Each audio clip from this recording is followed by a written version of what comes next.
Good evening students.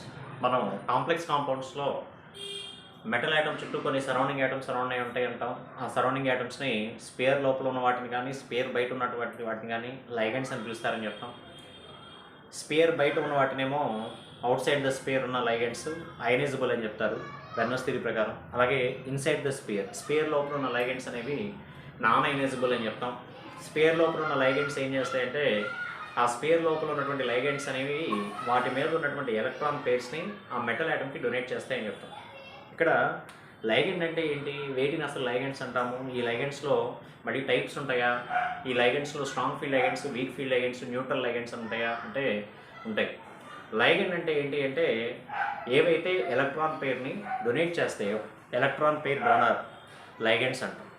ఇక్కడ electron పేర్ని donate చేసేవి ఏవైతే ఉన్నాయో మెటల్ ఆటమ్కి వాటిని లైగెండ్స్ అంటారు.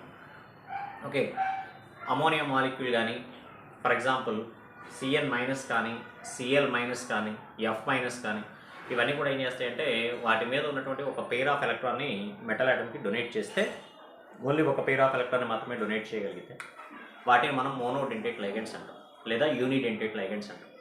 అవి ఏం చేయాలి, ఓన్లీ ఒక పెయిర్ ఆఫ్ ఎలక్ట్రాన్ని మాత్రమే డొనేట్ చేసి ఉండేట్టు ఉండాలి. అలా కాకుండా 2 pairs ఆఫ్ ఎలక్ట్రాన్ని డొనేట్ చేసాయనుకోండి వాటిని బైడెంటేట్ లైగెండ్ అంటారు. ఫర్ ఎగ్జాంపుల్ ఇప్పుడు అమోనియా మాలిక్యూల్ తీసుకున్నారు మీరు, దీని మీద ఓన్లీ ఒక పెయిర్ ఆఫ్ ఎలక్ట్రాన్స్ మాత్రమే ఉంటాయి. అలాగే ఎఫ్ మైనస్, అలాగే సిఎన్ మైనస్, అలాగే సిఎల్ మైనస్, ఇవన్నీ కూడా ఓన్లీ ఒక పెయిర్ ఆఫ్ ఎలక్ట్రాన్ని మాత్రమే డొనేట్ చేస్తాయి కాబట్టి వీటిని మోనోడెంటేట్ లైగెండ్స్ అంటారు. అలాగే కొన్ని ఏం చేస్తాయంటే 2 pairs ఆఫ్ ఎలక్ట్రాన్ డొనేట్ చేస్తాయి. ఎగ్జాంపుల్ C2O4 2-, దీన్ని ఆక్సలేట్ అయాన్ అంటారు. ఆక్సలేట్. ఒక్కోసారి C2O4 2-ని OX అని కూడా రాస్తారు. OX అన్నా కూడా ఆక్సలేట్ అని అర్థం అన్నమాట. అలాగే వాటర్ మాలిక్యూల్, ఎందుకంటే ఆక్సిజన్ మీద 2 pairs ఆఫ్ ఎలక్ట్రాన్స్ ఉంటాయి. అలాగే CO మాలిక్యూల్, ఇక్కడ కార్బన్ మీద ఎలక్ట్రాన్ పేరు ఉంటుంది, ఆక్సిజన్ మీద కూడా ఎలక్ట్రాన్ పేరు ఉంటుంది. అలాగే glycinate ion NH2 CH2 COO-, glycinate ion, ఇది కూడా 2 pairs ఆఫ్ ఎలక్ట్రాన్ డొనేట్ చేస్తుంది. అలాగే ఇథైలిన్ డైయమైన్ EN అంటారు. ఇథైలిన్ డైయమైన్ EN అని పిలుస్తారు దీన్ని. స్ట్రక్చర్ ఇలా ఉంటుంది, CH2 NH2 ఇథైలిన్ డైయమైన్. దీన్ని కూడా బైడెంటేట్ లైగెండ్ అంటాం, ఎందుకంటే ఇవి 2 pairs ఆఫ్ ఎలక్ట్రాన్ డొనేట్ చేస్తున్నాయి కాబట్టి వీటిని బైడెంటేట్ లైగెండ్ అంటారు. అర్థమవుతుందా? మోనోడెంటేట్ లైగెండ్ అంటే ఓన్లీ ఒక పెయిర్ ఆఫ్ ఎలక్ట్రాన్ మాత్రమే మెటల్ ఆటమ్కి కనుక డొనేట్ చేయగలిగితే వాటిని మోనోడెంటేట్ లైగెండ్ అంటారు. అలా కాకుండా మనం తీసుకున్న కాంప్లెక్స్లో మెటల్ ఆటమ్కి 2 pairs ఆఫ్ ఎలక్ట్రాన్ కనుక డొనేట్ చేయగలిగితే వాటిని బైడెంటేట్ లైగెండ్ అంటాం. ఓకే, అన్నిటికన్నా మ్యాక్సిమం నెంబర్ ఆఫ్ ఎలక్ట్రాన్ని డొనేట్ చేసేది ఏంటి అంటే EDTA మాలిక్యూల్ డొనేట్ చేస్తుంది. ఒక EDTA మాలిక్యూల్ అనేది 6 pairs ఆఫ్ ఎలక్ట్రాన్ని డొనేట్ చేస్తుంది. EDTA అంటే ఇథిలీన్ డైయమైన్ టెట్రా ఎసిటేట్ అంటారు. ఇథైలిన్ డైయమైన్ టెట్రా ఎసిటేట్ అంటారు. అది maximum 6 pairs of electron donate చేయగలదు. ఒక EDTA మాలిక్యూల్ మ్యాక్సిమం ఎన్ని pairs ఆఫ్ ఎలక్ట్రాన్ డొనేట్ చేయగలదు? 6 pairs ఆఫ్ ఎలక్ట్రాన్ని డొనేట్ చేయగలదు. So highest number of electron పెయిర్ని డొనేట్ చేసేది ఏంటి అంటే EDTA మాలిక్యూల్. దాన్ని మోర్ నెంబర్ ఆఫ్ ఎలక్ట్రాన్ పెయిర్ని డొనేట్ చేస్తుంది కాబట్టి దాన్ని పాలిడెంటేట్ లైగెండ్ అంటారు. అదే 3 pairs ఆఫ్ ఎలక్ట్రాన్ డొనేట్ చేస్తే ట్రైడెంట్. ఇట్లా కొన్ని లైగెండ్స్లో 2 యాటమ్స్ మీద లోన్ పెయిర్ ఆఫ్ ఎలక్ట్రాన్స్ ఉంటాయి. అంటే ఫర్ ఎగ్జాంపుల్ ఇప్పుడు CO మాలిక్యూల్ ఉంది. ఈ CO molecule 2 pairs of electron ఉన్నాయి కాబట్టి దీన్ని బైడెంటేట్ అని పిలుస్తాం. కొన్ని కేసెస్లో ఏమవుతుంది అంటే ఈ CO మాలిక్యూల్లో కార్బన్ మీద పెయిర్ ఆఫ్ ఎలక్ట్రాన్స్ ఉన్నాయి, ఆక్సిజన్ మీద కూడా పెయిర్ ఆఫ్ ఎలక్ట్రాన్స్ ఉన్నాయి. 2 యాటమ్స్ మీద ఎలక్ట్రాన్ పెయిర్స్ ఉన్నప్పటికీ కూడా ఓన్లీ ఒక యాటమ్ మాత్రమే వాటి మీద ఉన్నటువంటి పెయిర్ ఆఫ్ ఎలక్ట్రాన్స్ని మెటల్ యాటమ్కి డొనేట్ చేస్తుంది. అలాంటి వాటిని ఏమంటారంటే యాంబిడెంటేట్ లైగెండ్ అంటారు.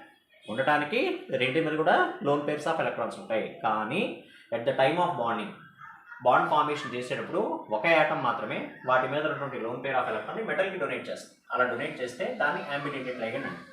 ఎగ్జాంపుల్ కనుక మనం తీసుకున్నట్లయితే NiCO4 మాలిక్యూల్ తీసుకోండి. For example NiCO4 tetra carbonyl ethyl, structure ఇలా ఉంటుంది. NiCO4 స్ట్రక్చర్ ఇది. దీంట్లో ఇందాక మనం చెప్పుకున్నట్టు కార్బన్ మీద లోన్ పెయిర్ ఆఫ్ ఎలక్ట్రాన్స్ ఉన్నాయి, ఆక్సిజన్ మీద కూడా లోన్ పెయిర్ ఆఫ్ ఎలక్ట్రాన్స్ ఉన్నాయి. కానీ అట్ ద టైమ్ ఆఫ్ బాండింగ్లో కార్బన్ మాత్రమే దాని మీద ఉన్నటువంటి లోన్ పేర్ ఆఫ్ ఎలక్ట్రాన్ని ఈ మెటల్ ఆటమ్కి డొనేట్ చేస్తుంది, ఆక్సిజన్ అనేది డొనేట్ చేయదు. ఉండడానికి కార్బన్ మీద లోన్ పేర్ ఆఫ్ ఎలక్ట్రాన్స్ ఉన్నాయి, ఆక్సిజన్ మీద కూడా లోన్ పేర్ ఆఫ్ ఎలక్ట్రాన్స్ ఉన్నాయి. కానీ ఎట్ ద టైమ్ ఆఫ్ బాండింగ్లో ఓన్లీ ఒక యాటమ్ మాత్రమే ఎలక్ట్రాన్ పేర్ని డొనేట్ చేస్తుంది కాబట్టి దాన్ని మనం ఏమనాలి అంటే యాంబిడెంటెడ్ లైగండ్ అనాలి. ఏమనాలి? యాంబిడెంటెడ్ లైగండ్ అనాలి. ఓకే, ఇవన్నీ కూడా లైగెండ్స్. ఈ లైగెండ్స్లో కొన్ని లైగెండ్స్ స్ట్రాంగ్ ఫీల్డ్ లైగెండ్స్ అంటాం, మరికొన్ని లైగెండ్స్ని వీక్ ఫీల్డ్ లైగెండ్స్ అంటాం. ఓకే, ఆ ఆర్డరింగ్ స్పెక్ట్రోకెమికల్ సిరీస్ ప్రకారం ఇవన్నీ కూడా ఫ్రమ్ అయోడైడ్ టు O2- ఇవన్నీ కూడా week field ligands. Water molecule neutral ligand. Water molecule తర్వాత ఉన్నవన్నీ కూడా ఏంటి అంటే స్ట్రాంగ్ ఫీల్డ్ లైగెండ్స్ అంటారు.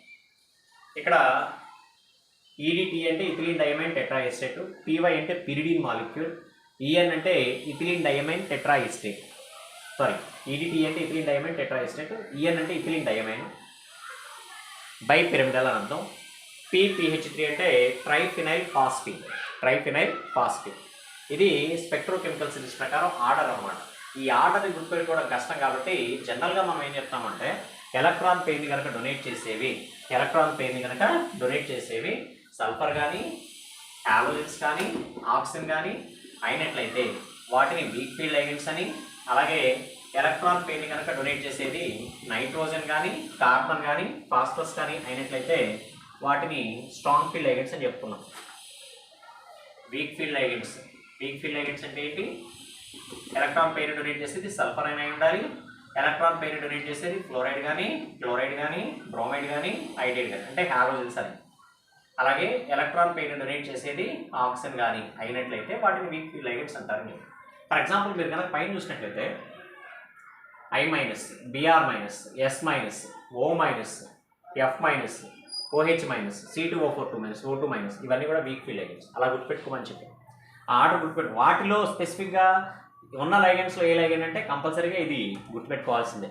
మనకి మెయిన్స్లో ఒక్కోసారి కానీ లేకపోతే నీట్లో కానీ కొన్ని లైగెండ్స్ ఇచ్చి ఆ లైగెండ్స్లో ఏ లైగెండ్ ముందు వస్తుందని కూడా అడగడానికి పాసిబిలిటీ ఉంటుంది. జనరల్గా ఏంటి అంటే గుర్తుపెట్టుకోవడం వెల్ అండ్ గుడ్, చాలా మంచిది. అదర్వైజ్ లేదు అంటే కనీసం ఇదైనా ట్రై చేయండి. స్ట్రాంగ్ ఫీల్డ్ లైగెండ్స్ వచ్చేసరికి కార్బన్ కానీ, నైట్రోజన్ కానీ, ఫాస్ఫరస్ కానీ ఇవి ఎలక్ట్రాన్ పెయిర్ డొనేట్ చేస్తే స్ట్రాంగ్ ఫీల్డ్ లైగెండ్స్ అంటారు. అన్ని కేసెస్లో కూడా దీన్ని బేస్ చేసుకొని మనం చెప్పలేము, కొన్ని ఎక్సెప్షనల్ కేసెస్ ఉంటాయి. ఫర్ ఎగ్జాంపుల్ మీరు ఇక్కడ కనుక చూసినట్లయితే Cl అనేది హాలోజన్ అంటే ఏంటి? ఇందా మనం చెప్పుకుంది వీక్ ఫీల్డ్ లైగెండ్ అని చెప్పారు. హాలోజన్స్ని వీక్ ఫీల్డ్ లైగెండ్ అని. కానీ ఈ Cl- అనేది పెల్లాడియం +3 ఆక్సిజన్ స్టేట్ ఎగ్జిబిట్ చేసే దాంట్లో కానీ, పెల్లాడియం +2 ఆక్సిజన్ స్టేట్లో ఎగ్జిబిట్ చేసే దాంట్లో కానీ, ప్లాటినం +3 కానీ, అలాగే ప్లాటినం +2 ఆక్సిడేషన్ స్టేట్లో కానీ ఈ మెటల్ యాటమ్తో పాటు ఈ Cl- అనేది కనుక లైగెండ్గా కనుక ఉన్నట్లయితే అప్పుడు ఈ Cl- అనేది స్ట్రాంగ్ ఫీల్డ్ లైగెండ్గా యాక్ట్ చేస్తుంది. జనరల్గా Cl- అంటే వీక్ ఫీల్డ్ లైగెండ్ అంటాం, కానీ ఎక్సెప్షనల్ కేసు అన్నమాట. పెల్లాడియం +3+2 ఆక్సిజన్ స్టేట్ దగ్గర కానీ, ప్లాటినం +3+2 ఆక్సిజన్ స్టేట్ దగ్గర కానీ క్లోరైడ్ ఐన్ కనుక ప్రెజెంట్ అయి ఉన్నట్లయితే ఆ కేసులో మనం Cl-ని వీక్ ఫీల్డ్ లైగెండ్ కింద కన్సిడర్ చేయకూడదు, స్ట్రాంగ్ ఫీల్డ్ లైగెండ్గానే తీసుకోవాలి. తీసుకుంటేనే స్ట్రాంగ్ ఫీల్డ్ లైగెండ్స్ అయితేనే పేరింగ్లో పార్టిసిపేట్ చేస్తాయి. ఇందాక మనం చెప్పుకున్నాం ఇంతకుముందు వ్యాలెన్సీ బాండ్ థియరీ ప్రకారం కాంప్లెక్స్ యొక్క స్ట్రక్చర్ని ఎక్స్ప్లెయిన్ చేసేటప్పుడు వాటిలో ఉన్నటువంటి ఎలక్ట్రాన్స్ రీఅరేంజ్ అవుతాయని చెప్పుకున్నాం. అది మాత్రమే పాసిబుల్ అవుతుంది. అందుకని అలాగే సల్ఫర్ కానీ, హాలోజన్స్ కానీ, ఆక్సిజన్ కానీ ఎలక్ట్రాన్ పెయిర్ డొనేట్ చేస్తే వీక్ ఫీల్డ్ లైగెండ్ అని. ఇక్కడ వాటర్ మాలిక్యూల్ ఆక్సిజన్ అయితే ఎలక్ట్రాన్ పెయిర్ డొనేట్ చేస్తుంది కాబట్టి ఇక్కడ ఏమవ్వాలి? వీక్ ఫీల్డ్ లైగెండ్ అవ్వాలి. కానీ వాటర్ మాలిక్యూల్ అనేది కోబాల్ట్ +3 ఆక్సిజన్ స్టేట్ దగ్గర కానీ, +2 ఆక్సిడేషన్ స్టేట్ దగ్గర కానీ ఎలా యాక్ట్ చేస్తే స్ట్రాంగ్ ఫీల్డ్ లైగెండ్గా యాక్ట్ చేస్తాయి. ఇది ఎక్సెప్షనల్ కేసు. అలాగే ఆక్సలేట్ అయాన్, OX అంటే ఆక్సలేట్ అంటారని చెప్పుకున్నాం కదా. ఫార్ములా వచ్చేసరికి ఏంటి? C2O4 2-. దీంట్లో ఎలక్ట్రాన్ డొనేట్ చేసేది ఏంటి? ఆక్సిజన్ అనేది ఎలక్ట్రాన్ పెయిర్ డొనేట్ చేస్తే ఏమవ్వాలి? వీక్ ఫీల్డ్ లైగెండ్ అవ్వాలి. కానీ ఆక్సలేట్ అయాన్ అనేది కోబాల్ట్ +3 ఆక్సిజన్ స్టేట్ ఎగ్జిబిట్ చేసేప్పుడు కనుక ప్రెజెంట్ అయినట్లయితే దాన్ని మనం ఎలా తీసుకోవాలి? స్ట్రాంగ్ ఫీల్డ్ లైగెండ్ కింద కన్సిడర్ చేయాలి. ఇది చాలా ఇంపార్టెంట్. ఈ ఆర్డర్ అనేది చాలా ఇంపార్టెంట్ స్టూడెంట్స్. మనకి ఆబ్జెక్టివ్ పాయింట్ ఆఫ్ వ్యూలో కొన్ని లైగెండ్స్ ఇచ్చి ఆ లైగెండ్స్లో ఏ లైగెండ్ ముందు వస్తుందైనా అడగడానికి పాసిబిలిటీ ఉంటుంది. ఈ స్పెక్ట్రోకెమికల్ సిరీస్ ఆర్డర్ని కనుక గుర్తుపెట్టుకున్నట్లయితే మనకి ఏ లైగెండ్ ఎలా యాక్ట్ చేస్తే ఈజీగా అర్థమైపోతుంది. ఇవి ఎక్సెప్షనల్ కేసెస్ అనమాట వీవీ థియరీలో. ఓకే, అలాగే మనం తీసుకున్నటువంటి కాంప్లెక్స్లో కనుక CO మాలిక్యూల్ కానీ కార్బోనిల్ గ్రూప్ కానీ అలాగే అమోనియా మాలిక్యూల్ కానీ అలాగే వాటర్ మాలిక్యూల్ కానీ అలాగే NH2 మాలిక్యూల్ ప్రైమరీ ఎమైన్స్ కానీ అలాగే NH సెకండరీ ఎమైన్స్ కానీ అలాగే N టెర్షియరీ ఎమైన్స్ కానీ ఈ గ్రూప్స్ కనుక ప్రెజెంట్ అయి ఉంటే వాటిని మనం న్యూట్రల్ లైగెండ్స్ కింద కన్సిడర్ చేస్తాం. వాటిని న్యూట్రల్ లైగెండ్స్ అంటారు. ఈ న్యూట్రల్ లైగెండ్కి ఆక్సిడేషన్ నెంబర్ వచ్చేసరికి 0. న్యూట్రల్ లైగెండ్స్కి ఆక్సిడేషన్ నెంబర్ ఏమవుతుంది 0 అవుతుంది. Okay thank you students.